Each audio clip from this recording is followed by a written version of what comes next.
mais effectivement, les produits de grande consommation online se développent fortement en France depuis quelques années, sous l'impulsion principalement du drive, du click and collect, qui est un mode d'achat qui a trouvé en France de nombreux adeptes. Depuis quelques années, on voit également prendre le relais donc, de solutions de livraison à domicile, mais on les voit se développer uniquement sur des catégories bien particulières, où il faut le dire, la livraison à domicile trouve un modèle économique qui semble satisfaisant. Donc je pense notamment au pet food, je pense à l'hygiène beauté. Et ici, on a affaire à des sociétés qui sont des pure players, mais aussi des spécialistes, type Zooplus, type Yves Rocher, qui trouvent dans ces modèles-là une certaine rentabilité économique, probablement, j'imagine en tout cas.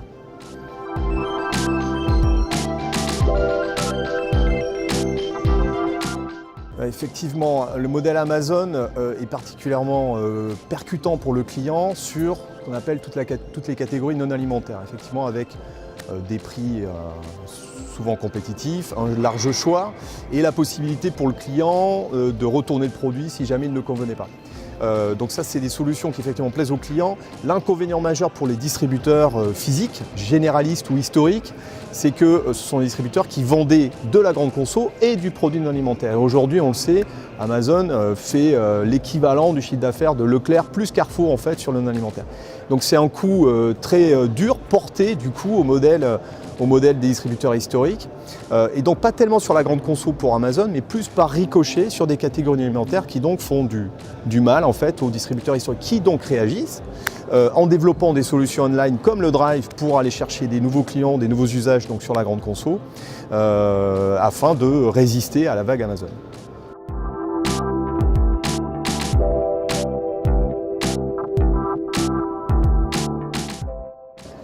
Selon moi, c'est un modèle gagnant, en tout cas pertinent, puisque on sait que le niveau de fidélité d'un client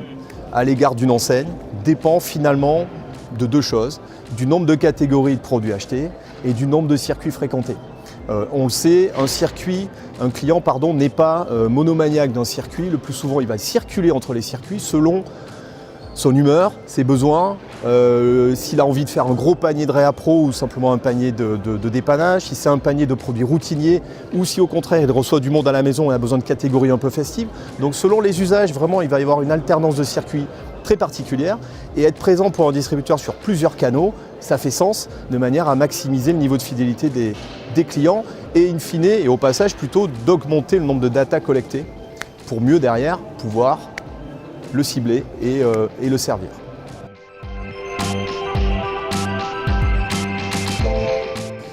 Je pense que le commerce de demain sera à la fois physique et digital, donc c'est pas vraiment un scoop, mais c'est évidemment le sens de l'histoire puisque